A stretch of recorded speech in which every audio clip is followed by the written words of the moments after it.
ಇನ್ನು ಕಾಂಗ್ರೆಸ್ ಅಧ್ಯಕ್ಷ ಪಟ್ಟದ ಸುದ್ದಿ ಆಗಾಗ ಹರಿದಾಡ್ತಾನೆ ಇದೆ. ಅಧ್ಯಕ್ಷರು ಇರ್ತಾರೆ, ಅಧ್ಯಕ್ಷರು ಬದಲಾಗ್ತಾರೆ, ಡಿಸೆಂಬರ್ ತನಕ ಇದೇ ಅಧ್ಯಕ್ಷರು ಮುಂದುವರಿತಾರೆ. ಹೀಗಾಗಿ ಸಾಕಷ್ಟು ಚರ್ಚೆ ಆಗ್ತಾ ಇದೆ.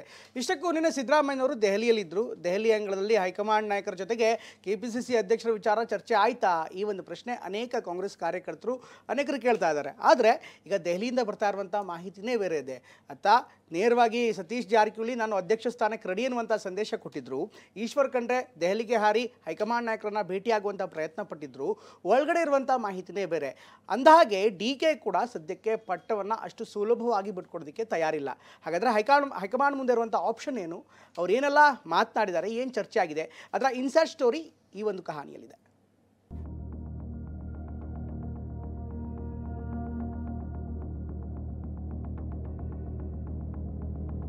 ಸತೀಶ್ ಅವರು ನಮ್ಮೆಲ್ಲರಿಗೆ ಅತ್ಯಂತ ಆತ್ಮೀಯರು. ಕಾರ್ಯಾಧ್ಯಕ್ಷರಾಗಿ ನಾನು ಅವರು ಎಲ್ಲರೂ ಕೂಡಿ ಪಕ್ಷವನ್ನು ಕಟ್ಟಿದ್ದೇವೆ. ಮತ್ತೆ ಪಕ್ಷವನ್ನು ಇನ್ನು ಹೆಚ್ಚಿನ ಬಲವರ್ಧನೆ ಮಾಡಲಿಕ್ಕೆ ನಾವೆಲ್ಲರೂ ಕೂಡಿ ಕೆಲಸ ಮಾಡ್ತೇವೆ. ನನ್ನ ನಿಲುವು ಪಾರ್ಟಿ ಏನ್ ಹೇಳ್ತದೆ ಅದನ್ನ ಕೇಳ್ಕೊಂಡು ಹೋಗೋದಷ್ಟೇ. ಸಿಎಂ ಅವರು ಏನೇನು ಚರ್ಚೆ ಮಾಡಿದಾರೆ ಈಗ ಸದ್ಯಕ್ಕೆ ಕೆಪಿಸಿಸಿ ಅಧ್ಯಕ್ಷರ ಸ್ಥಾನ ಖಾಲಿ ಇಲ್ಲ. ಅವರು ತೆಗೆದುಕೊಂಡಂತ ಎಲ್ಲಾ ತೀರ್ಮಾನಗಳಿಗೆ ನಾವು ಬದ್ಧರಾಗಿ ಇರ್ತೇವೆ. ಡೆಲ್ಲಿ ಅಂದಿದ್ದು ಯಾತ್ರೆ ಮಾಡಿದ್ದು ಕೆಪಿಸಿಸಿ ಅಧ್ಯಕ್ಷರ ಬದಲಾವಣೆಗೆ ಹೈಕಮಾಂಡ್ ಮೇಲೆ ಒತ್ತಡ ಹೇರಿದ್ದು. ಒಬ್ಬೊಬ್ಬರೇ ಪ್ರಭಾವಿ ನಾಯಕರು ಲಾಭಿ ಮಾಡಿದ್ರು. ಯಾರ ಒತ್ತಡಕ್ಕೂ ಮಣಿಯದ ಹೈಕಮಾಂಡ್ ಇದೀಗ ಮಹತ್ವದ ಹೆಜ್ಜೆಯನ್ನೇ ಇಟ್ಟಿದೆ. ಸಂಪುಟ ಸರ್ಜರಿ, ಕೆಪಿಸಿಸಿ ಅಧ್ಯಕ್ಷ ಬದಲಾವಣೆಗೆ ತಾತ್ಕಾಲಿಕ ಬ್ರೇಕ್ ಹಾಕಿದೆ. ಯಥಾಸ್ಥಿತಿ ಕಾಯ್ದುಕೊಳ್ಳುವಂತೆ ಹೈಕಮಾಂಡ್ ಸೂಚನೆ ಕೊಟ್ಟಿದೆ. ಈ ಬಗ್ಗೆ ನಿನ್ನೆಷ್ಟೇ ಇನ್ಸೈಡ್ ಸುದ್ದಿಯಲ್ಲಿ ಎಕ್ಸ್ಕ್ಲೂಸಿವ್ ಬ್ರೇಕ್ ಮಾಡಲಾಗಿತ್ತು. ಕಾಂಗ್ರೆಸ್ ಮನೆಯ ರಾಜಕಾರಣದ ಸುದ್ದಿಯನ್ನ ನಾವೀಗ ಬ್ರೇಕ್ ಮಾಡ್ತಾ ಇದೀವಿ. ರಾಹುಲ್ ಗಾಂಧಿ ಭೇಟಿ ವೇಳೆ ಏನೆಲ್ಲ ಮಾತುಕತೆ ಆಯಿತು, ಸದ್ಯಕ್ಕಿಲ್ಲ ಕೆಪಿಸಿಸಿ ಬದಲಾವಣೆ ಮತ್ತು ಸಂಪುಟ ಪುನರ್ರಚನೆ ಅನ್ನುವಂತ ಮಾಹಿತಿ ಲಭ್ಯವಾಗ್ತಾ ಇದೆ. ರಾಜ್ಯ ಸರ್ಕಾರ 2 ವರ್ಷ ಪೂರೈಸಿದ ಬಳಿಕ ನಿರ್ಧಾರವಾಗಲಿದೆ ಎನ್ನುವಂತ ಮಾಹಿತಿ ಕೂಡ ಲಭ್ಯವಾಗ್ತಾ ಇದೆ. ಪ್ರಮುಖವಾಗಿ MLC ವಿಚಾರಕ್ಕೆ ಸಂಬಂಧಪಟ್ಟಂತೆ ಏನಾದ್ರೂ ಆಗತ್ತಾ ಅಂತ. ಆದ್ರೆ MLC ಆಯ್ಕೆಯ ಪ್ರಕ್ರಿಯೆಗೂ ಕೂಡ ತಾತ್ಕಾಲಿಕ ಬ್ರೇಕ್ ಇದೆ. ಕೆಪಿಸಿಸಿ ವಿಚಾರದಲ್ಲಿ ಹೈಕಮಾಂಡ್ ಎಚ್ಚರಿಕೆಯ ಹೆಜ್ಜೆ. ಡಿಕೆಶಿ ಶಕ್ತಿ ಅರಿತಿರುವ ಹೈಕಮಾಂಡ್ ನಾಯಕರು. ಪಕ್ಷದಲ್ಲಿ ಡಿಸಿಎಂ ಡಿಕೆ ಶಿವಕುಮಾರ್ ಶಕ್ತಿ ಏನು ಅನ್ನೋದು ಹೈಕಮಾಂಡ್ಗೂ ಗೊತ್ತಿದೆ. ಕಳೆದ ವಿಧಾನಸಭಾ ಚುನಾವಣೆಯಲ್ಲೂ ಸರ್ಕಾರ ಅಧಿಕಾರಕ್ಕೆ ಬರೋದಕ್ಕೆ ಡಿಕೆ ಶಕ್ತಿ ಏನಿದೆ ಅನ್ನೋದು ಗೊತ್ತಿದೆ. ಒಂದ್ ವೇಳೆ ಕೆಪಿಸಿಸಿ ಅಧ್ಯಕ್ಷರ ಬದಲಾವಣೆ ಆದ್ರೆ ಬೇರೆ ರೀತಿ ಸಂದೇಶ ಹೋಗುತ್ತೆ. ಪಕ್ಷಕ್ಕೂ ಡ್ಯಾಮೇಜ್ ಅನ್ನೋದು ಕಾಂಗ್ರೆಸ್ ಹೈಕಮಾಂಡ್ಗೂ ಗೊತ್ತಿದೆ. ಎಲ್ಲವನ್ನೂ ಅರಿತ ಹೈಕಮಾಂಡ್ ಸದ್ಯಕ್ಕೆ ಕೆಪಿಸಿಸಿ ಅಧ್ಯಕ್ಷ ಬದಲಾವಣೆ ಮಾಡದೇ ಇರೋದಕ್ಕೆ ನಿರ್ಧಾರ ಮಾಡಿದೆ. ನನ್ನ ನಿಲುವು ಪಾರ್ಟಿ ಏನ್ ಹೇಳ್ತದೆ ಅದನ್ನ ಕೇಳ್ಕೊಂಡು ಹೋಗೋದಷ್ಟೇ. 5 ವರ್ಷ ಮಾಡಿದೀವಿ. ಪಕ್ಷಕ್ಕೆ ಏನೆಲ್ಲ ಒಳ್ಳೇದಾಗಬೇಕು ಅದು ಬಹಳ ಇಂಪಾರ್ಟೆಂಟ್. ಪಕ್ಷಕ್ಕೆ ಏನು ಒಳ್ಳೇದಾಗ್ತದೆ ಅದೆಲ್ಲ ನಮಗೆ ಇಂಪಾರ್ಟೆಂಟ್. ವ್ಯಕ್ತಿಯಕ್ಕಿಂತ ಪಕ್ಷ ಮುಖ್ಯ ನನಗೆ. ಈ ಹಿಂದೆಯೇ ಕೆಪಿಸಿಸಿ ಅಧ್ಯಕ್ಷರ ಬದಲಾವಣೆ ವಿಚಾರದಲ್ಲಿ ಹೈಕಮಾಂಡ್ ಕೈ ಸುಟ್ಕೊಂಡಿರೋ 2 ಉದಾಹರಣೆನೇ ಇದೆ. ಛತ್ತೀಸ್ಗಢ ಹಾಗೆ ರಾಜಸ್ಥಾನದಲ್ಲಿ ಬದಲಾವಣೆ ಮಾಡಿ ಪಕ್ಷದಲ್ಲೇ ನಾಯಕರು ರೆಬೆಲ್ ಆಗಿ ಪಕ್ಷ ಸಂಪೂರ್ಣ ಹಾಳಾಗೋಗಿರೋ ಪರಿಸ್ಥಿತಿಯೂ ತಂದಿಟ್ಟಿತ್ತು. ಹೀಗಾಗಿ ಕರ್ನಾಟಕದ ವಿಚಾರದಲ್ಲಿ ಎಚ್ಚರಿಕೆ ಹೆಜ್ಜೆ ಇಡೋದಕ್ಕೆ ಹೈಕಮಾಂಡ್ ನಿರ್ಧಾರ ಮಾಡಿದೆ. ಇನ್ನು ಕಾಂಗ್ರೆಸ್ ಪಕ್ಷದಲ್ಲಿ ಡಿಸಿಎಂ ಡಿಕೆ ಶಿವಕುಮಾರ್ಗೆ ದೊಡ್ಡ ಶಕ್ತಿಯೇ ಇದೆ. ರಾಜ್ಯ ಮಾತ್ರವಲ್ಲ, ರಾಷ್ಟ್ರದಲ್ಲೂ ಹೆಚ್ಚಿನ ವರ್ಚಸ್ಸನ್ನ ಹೊಂದಿದ್ದಾರೆ.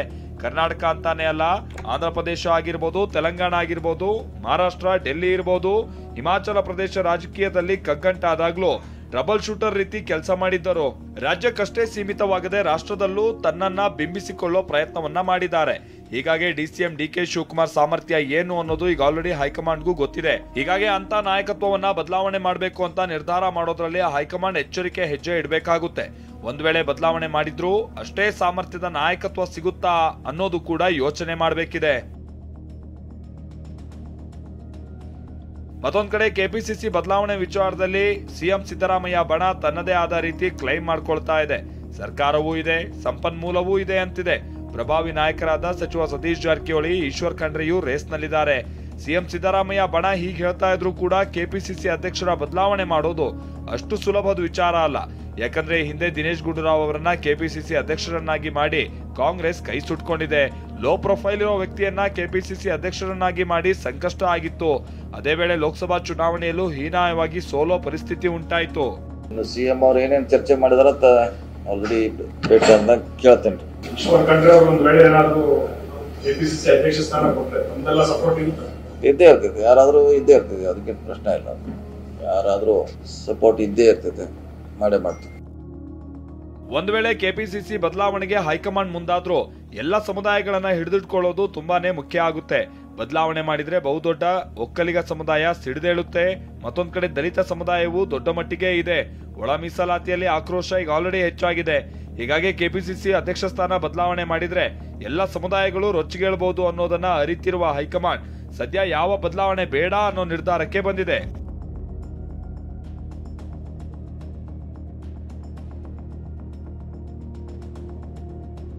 ಕೆಪಿಸಿಸಿ ಅಧ್ಯಕ್ಷ ಸ್ಥಾನದ ಮೇಲೆ ಸತೀಶ್ ಜಾರಕಿಹೊಳಿ ಸೇರಿದಂತೆ ಹಲವರು ಕಣ್ಣಿಟ್ಟಿದ್ದಾರೆ. ಬಲವಾಗಿ ತಮ್ಮದೇ ಆದ ಪಟ್ಟನ್ನ ಮಂಡಿಸಿದ್ದಾರೆ. ಸರ್ಕಾರ ಬರೋಕೆ ಪ್ರಮುಖವಾಗಿ ಎಸ್ಸಿ ಎಸ್ಟಿ ಸಮುದಾಯ ಕೈ ಹಿಡಿದಿದೆ. ಹೀಗಾಗಿ ನಮ್ಮ ಸಮುದಾಯಕ್ಕೆ ಕೊಡಬೇಕು ಅನ್ನೋ ವಾದವೂ ಇದೆ. ಎಸ್ಟಿ ಸಮುದಾಯದಿಂದಲೇ ಗೆದ್ದಂತ 15 ಶಾಸಕರಿದ್ದಾರೆ. ಮತ್ತೊಂದ್ ಕಡೆ ಈಶ್ವರ್ ಖಂಡ್ರೆಯೂ ರೇಸ್ನಲ್ಲಿದ್ದಾರೆ. ಈಶ್ವರ್ ಖಂಡ್ರೆ ಕಾರ್ಯಾಧ್ಯಕ್ಷರಾಗಿ ಕೆಲಸ ಮಾಡಿದ್ದಾರೆ. ಸತೀಶ್ ಜಾರಕಿಹೊಳಿಯೂ ಕಾರ್ಯಾಧ್ಯಕ್ಷರಾಗಿ ಕೆಲಸ ಮಾಡಿದ್ದಾರೆ. ಆದ್ರೆ ಒಂದು ಸಮಸ್ಯೆ ಏನಂದ್ರೆ ಅದೇ ಭಾಗದಿಂದ ಖರ್ಗೆ ಎಐಸಿಸಿ ಅಧ್ಯಕ್ಷರಾಗಿದ್ದಾರೆ. ಇದೀಗ ಅದೇ ಭಾಗದವರಿಗೆ ಕೆಪಿಸಿಸಿ ಪಟ್ಟ ಕೊಟ್ರೆ ತಪ್ಪು ಸಂದೇಶ ಹೋಗುತ್ತೆ ಅನ್ನೋ ಲೆಕ್ಕಾಚಾರವೂ ಹೈಕಮಾಂಡ್ ಮುಂದಿದೆ. ಈಗ ಸದ್ಯಕ್ಕೆ ಕೆಪಿಸಿಸಿ ಅಧ್ಯಕ್ಷರ ಸ್ಥಾನ ಖಾಲಿ ಇಲ್ಲ. ಒಂದನೇದು. ಎರಡನೇದು, ಸಮಯ ಬಂದಂಥ ಸಂದರ್ಭದಲ್ಲಿ ವರಿಷ್ಠರು ಏನೇನು ಯಾರಿಗೆ ಎಲ್ಲಿ ಕೂಡಿಸ್ಬೇಕು ಏನು ಮಾಡಬೇಕು ಅನ್ನೋಂಥ ತೀರ್ಮಾನ ಅವ್ರು ಮಾಡ್ತಾರೆ. ಅವ್ರು ತೆಗೆದುಕೊಂಡಂಥ ಎಲ್ಲ ತೀರ್ಮಾನಗಳಿಗೆ ನಾವು ಬದ್ಧರಾಗಿ ಇರ್ತವೆ. ಕೆಪಿಸಿಸಿ ಪಟ್ಟದ ವಿಚಾರದಲ್ಲಿ ಮಾತ್ರವಲ್ಲ, ಎಂಎಲ್ಸಿ ಆಯ್ಕೆ, ಸಚಿವ ಸಂಪುಟ ಪುನರಚನೆ ವಿಚಾರದಲ್ಲೂ ಅಳೆದು ತೂಗಿ ತೀರ್ಮಾನ ಮಾಡೋದು ಹೈಕಮಾಂಡ್ ನಿರ್ಧಾರ ಆಗಿದೆ. ಎಐಸಿಸಿ ಮಹಾ ಅಧಿವೇಶನದ ಬಳಿಕವೇ ಎಲ್ಲವನ್ನು ನಿರ್ಧಾರ ಮಾಡೋದಕ್ಕೆ ಹೈಕಮಾಂಡ್ ಪ್ಲಾನ್ ಮಾಡಿಕೊಂಡಿದೆ. ಪ್ರಮೋದ್, ಟಿವಿ9 ಬೆಂಗಳೂರು.